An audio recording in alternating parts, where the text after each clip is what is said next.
বন্ধুরা, সবসময় তো তোমাদের সামনে হাসি মুখে আসি, তো আজ একটু মন ভারাক্রান্ত হয়ে গেছে। তো তাও তোমাদের সামনে এসেছি তোমাদেরকে কিছু জানাবার জন্য। তো আমার যে এই ভিডিওর জার্নিং শুরু এই ঘরটাতেই। তো এই ঘরটাতে অনেক স্মৃতি তোমাদেরকে ভিডিও দিয়েছি, সুখ দুঃখ সব কিছু।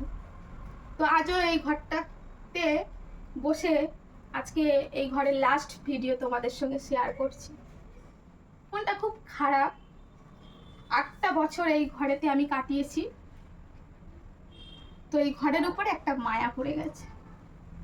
যে যেখানে থাকে সেই ঘরের উপরে একটা মায়া পড়ে যায়। তো আমারও ব্যতিক্রম নয়, আমার এই ঘরের উপরে একটা মায়া আছে। তাছাড়া এই ঘরটাতে আমি নিজে হাতে, সেটাও তোমাদেরকে ভিডিওতে দিয়েছি, নিজে হাতে রং করেছি সারা রাত ধরে। কোনোদিন ভাবিনি এটা পরের ঘর। ছিলাম নিজের মতো করেছিলাম, নিজের মতো করে গুছিয়ে নিয়েছি। তো আজকে এই ঘরটা আমার শেষ রাত, এই ঘরটা আমি ছেড়ে দিচ্ছি। তো এর সঙ্গে আরো একটা তোমাদেরকে কথা বলি, যেমন ঘরটা ছেড়ে দিচ্ছি মনটা খারাপ, আমার দুটো চোখ দিয়েই জল আসছে। কারণ এই ঘরে ছিলাম, তো ঘরটা ছেড়ে দিয়ে চলে যাব। তার সঙ্গে সুখও আছে, আমি আবার একটা ভালো সুন্দর ঘর নিয়েছি। তো সেখানে তোমাদের সঙ্গে আবার দেখা হবে, আবার সুন্দর সুন্দর ভিডিও করব। আর দেখো, ঘরটাতে যা কিছু ছিল, আগের যে জিনিসগুলো ছিল সেগুলো নেই, সব কিন্তু খুলে নিয়েছি।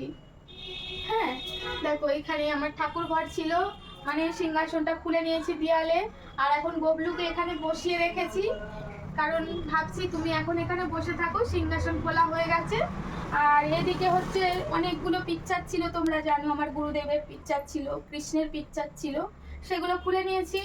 আর ওই দেয়ালে ছিল এই যে থালা বাসনের র্যাক, তো এটাও খুলে নিয়েছি, কারণ এগুলো সব আমার ছিল। ঠিক আছে। আর এই ঘরটা থেকে শুধু দেয়া হয়েছিল একটা এই পাখা আর এই তক্তপোষটা, শুধু সে তক্তপোষ, এর মধ্যে কিছু ছিল না। আর এই পাখা আর তক্তপোষ, ঠিক আছে। আর হ্যাঁ, এই লাইটটা, একটা লাইট দেওয়া হয়েছিল, বাদ বাকি আমি করে নিয়েছিলাম। তো এই তক্তপোষটা ওনাদের, লাইটটা আর একটা পাখা, তো বাদ বাকি সব জিনিসই আমার। তো এগুলো সব গোছাতে হচ্ছে, মোটামুটি অনেকটাই গুছিয়ে ফেলেছি, নামিয়ে ফেলেছি। তো কালকে গাড়ি আসবে, গাড়ি করে নিয়ে চলে যাব। আর এখন বলি যে আমি শুধু জাস্ট দুঃখটা লাগছে, কি অন্য কিছু না, এই ঘরে ছিলাম, ঘরটার মায়াতে দুঃখটা লাগছে, আদারওয়াইজ কোনো দুঃখ নেই আমার। আর তোমাদের এর আগে ভিডিওতে আমি জানিয়েছি যে কিছু মানুষ এতটা নোংরা প্রকৃতির আর এতটা অসভ্য যে মানুষের ভালোটা দেখলে সহ্য করতে পারে না। আচ্ছা, একটা কথা বলবো, আজকে তোমরা কে কি কমেন্ট বক্সে বলবে জানি না, আজকে কিন্তু আমি একটা কথা বলবো অবশ্যই। আমি বাঙালি, তো আমি বাঙালি হয়েই বাঙালিকে বলছি, বাঙালির জাতটা না খুব খারাপ, খুব নোংরা। আমরা কি বলতো, কাঁকড়ার মতো। ধরো একটা পাত্রের মধ্যে আছি, আমরা হচ্ছে কাঁকড়া। একজন যদি এরকম বেয়ে উঠতে চায়, দেখবে কয়েকটা কাঁকড়া গিয়ে তাকে আবার ধরে নিচের দিকে নামাতে চায়। আমরা হচ্ছে এই বাঙালি জাতটাই এরকম। তো যাই হোক, এখন অনেকেই বলবে দিদি ভাই আমি মানতে পারলাম না, কিন্তু আমার অভিজ্ঞতা এটাই। তোমাদের কার কি অভিজ্ঞতা জানি না। তো যারা যে সমস্ত বন্ধুরা, কারণটা বলো যে ওয়াইফাইটা লাগানো এবারে হচ্ছে, যে সমস্ত বন্ধুরা আমাকে ভালোবাসো, যারা আমার খোঁজ খবর মানে সব সময় নাও, ইনবক্সে পর্যন্ত বলো দিদি ভাই কি হয়েছে, কেন হয়েছে, তো তাদের জন্য আমি ভিডিওটা বিশেষ করে করছি। আর যারা আমাকে পছন্দ করো না, প্লিজ তারা এই ভিডিওটা দেখবে না, বা কোনো রকম খারাপ মন্তব্য করো না। এমনিতেই মনটা খারাপ, তার উপরে তোমরা এরকম খারাপ কমেন্ট করে আমার মনটা ভেঙে দিও। এবারে আসি, কেন ঘর ছেড়ে দিচ্ছি, কিসের জন্য ছেড়ে দিচ্ছি, সবটাই বলবো। তো বন্ধুরা, আমি যেহেতু সোশ্যাল মিডিয়ায় কাজ করি, তো সেহেতু না আমার একটু নেটটা লাগে, ঠিক আছে। আর আমি তখন কি করতাম, নেট কিনে কিনে ভিডিও ছাড়তাম। সেক্ষেত্রে না মাসে গিয়ে অনেকটা বিল উঠতো আমার, প্রায় 1700 টাকার মতন আমাকে নেট ভরতে হতো। তো এরকম আমাকে কয়েকজন বলেছিল যে দিদি ভাই তুমি যদি ওয়াইফাই লাগাও তাহলে কিন্তু তোমার এত খরচা পড়বে না, হয়তো 499 টাকার মতন খরচা, আর প্রথমটা বসালে মানে 3000 টাকার মতন লাগবে, 6 মাসেরটা। তো সেই সূত্রেই আমি ভাবলাম ঠিক আছে চলো, তাহলে মানুষ তো সবসময় ভাবে কিছুটা যাতে সাশ্রয় হয়, তো সেটা ভেবেই আমি কি করেছি, 3000 টাকা খরচ করে আমি এখানে ওয়াইফাই লাগিয়েছি। তো দেখো তোমরা, ওয়াইফাই লাগিয়েছি। আর এই টাকাটা কিন্তু কেউ আমাকে বিয়ার করেনি, এই টাকাটা আমি নিজেই বিয়ার করেছি। তো যাই হোক, এই ওয়াইফাইটা লাগিয়েছি। আর এই ওয়াইফাইটা নেওয়ার জন্য এখানে এই যে একটা চার্জার লেগেছে পয়েন্ট, তো এই পয়েন্টটা যখন আমরা নিই তখন কিন্তু ওনাদেরকে জিজ্ঞেস করেছিলাম যে দাদা এই ওয়াইফাইটা যে চলবে এতে কতটা পরিমাণে কারেন্ট লাগতে পারে। তো দাদা আমাকে বলেছিল বোন এটা তো তেমন কিছু লাগবে না, একটা মোবাইলে যেমন চার্জ লাগে এটা সেই রকমই চার্জটা লাগে। আর তুমি তো সারাদিন ওয়াইফাই চালাচ্ছ না, হয়তো সকালবেলায় কি ভোরের দিকে চালিয়ে দিলে, কিন্তু যখন ঘুমাতে যাচ্ছ তখন তো ওয়াইফাই বন্ধ করবে, তাই মাসে হয়তো 20 থেকে 50 টাকার বেশিও কারেন্ট ফুটবে না, এটা বললো। তো ঠিক আছে চলো, এবার যেহেতু আমি এটা পরের ঘরে আছি, এখানে আমরা কর্মসূত্রে থাকি, তোমাদের বললাম দাদা এখানে দরওয়ানির ডিউটি করে, তো আমি যেহেতু এটা নিয়েছি তো দাদাদেরকে তাও বলেছিলাম যে আমি কিছু পয়সা দিয়ে দেবো এর দরুন, কিন্তু না, সবাই খারাপ না, কিছু মানুষ আছে তাদের আর সহ্য হচ্ছে না, ঠিক আছে, তো তারা ওয়াইফাইটা বড় হয়ে গেল, আমি যেন সেই তাজমহল এখানে তুলে নিয়েছে, এনে তাদের বুকের ওপরে বসানো হয়েছে, এরকম কিছু একটা হয়েছে। তো যাই হোক আমি সেটা কিছু মনে করিনি, আমি তাও বলেছিলাম যে বলুন আপনাদের কত টাকা দিতে হবে তাহলে আমি দিয়ে দেবো, কিন্তু না, কিছু আছে এমন মানে কি বলবো তাদেরকে, একদম নিকৃষ্ট মনের, মেন অন্য কিছু না, কি জানো তো বন্ধুরা, তুমি সারা জীবন যদি কারোর বাড়ির কাজের লোক হয়ে থাকতে পারো সে কিন্তু কোনোদিনই তোমাকে চাইবে না তুমি বড় হও, কারণ সে জানবে ও যদি একটু বড় হয় তাহলে আমার বাড়ির কাজটা ছেড়ে দেবে, কাজের লোকটা কাকে পাবো, তাদের মনোপ্রবৃত্তিটা এরকম। আর যার জন্য তারা চাচ্ছে না যে ও ইনকাম করুক বা ও ভালো থাকুক, এই কারণে। তো যাই হোক এরকম আমি কানা ঘোষা শুনছি বা একটা মনোমালিন্যর জায়গা চলে এসছে সেক্ষেত্রে, যার জন্য আমি ভাবলাম ঠিক আছে বাবা দরকার নেই, আমি মন থেকেই এই কাজটা ছেড়ে দিচ্ছি।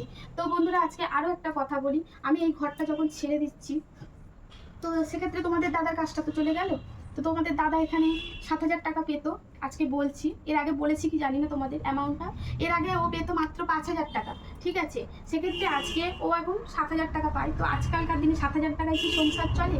আমি ওর পাশে দাঁড়িয়েছিলাম, আজকে সোশ্যাল মিডিয়ায় কাজ করছি, এর আগে লোকের বাড়িতে কাজ করেছি, হ্যাঁ লোকের বাড়িতে থালা বাসন ধুয়েছি, মানে যেটা করে আমি বলতে কোনো রকম লজ্জা পাই না, কারণ আমি কোনো রকম চুরি করিনি। আজকে ভিডিওটা একটু বড় হয়ে যাবে, তোমরা প্লিজ যারা আমাকে ভালোবাসো একটু দেখো। তো যাই হোক, তো আমি অনেক কষ্ট করেছি তো এই মানুষটার পাশে দাঁড়ানো, কারণ আমার মানুষটা খুবই ভালো, তাই আমি ওর পাশে সবসময় দাঁড়াই।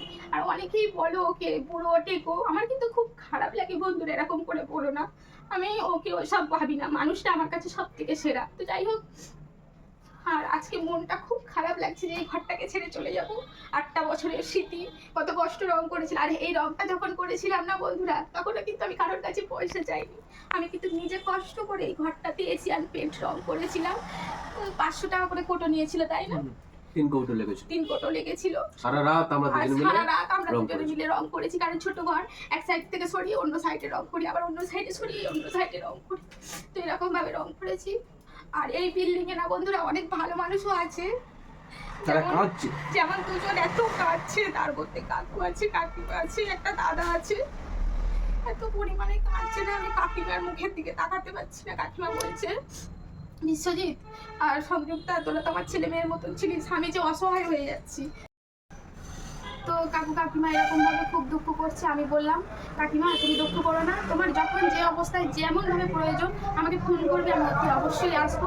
তো এই একজন আছে, আরো একজন ভালো মানুষ আছে যারা কিনা একটা কাজের লোকের জন্য চোখের জল ফেলছে, আমি এটাকে খুব মানে আমার জীবনের প্রাপ্তি হিসেবে নিয়ে যাচ্ছি, যে কারণ না কারণ ভালো কাজ করেছি তারা আমাদের জন্য কাঁদছে। এই তো তোমাদেরকে জানালাম। তো বন্ধুরা আবার নতুন করে পথ চলা শুরু করছি, আর তোমাদেরকে জানালাম আমার সব কিছু কথা, প্লিজ তোমরা আমার পাশে থেকো, একটু একটু এই বোনটাকে সাপোর্ট করো।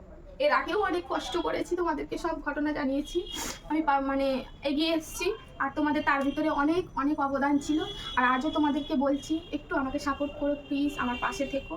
তো চলো আবার আমি কোথায় যাচ্ছি আর কেমনভাবে আছি সেটাও তোমাদেরকে শেয়ার করব। তো আজকে এই ঘর থেকে আমার লাস্ট ভিডিও তোমাদেরকে দিলাম। তো চলো আমি আর বলতে পারছি না, মনটা খুব খুব খারাপ, আর তোমাদের দাদার অবস্থাও খারাপ, ছেলেরও মনটা খুবই খারাপ, কারণ ও এখানে পড়াশোনা করতো, পড়তে যেত। আর তোমাদের দাদাকে বলেছি আমি তো আছি, অত চিন্তা করার কি আছে, আমরা দুজন দুজনের পাশে আছি।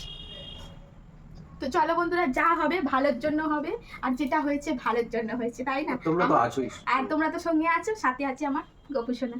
তো চলো বন্ধুরা, টাটা।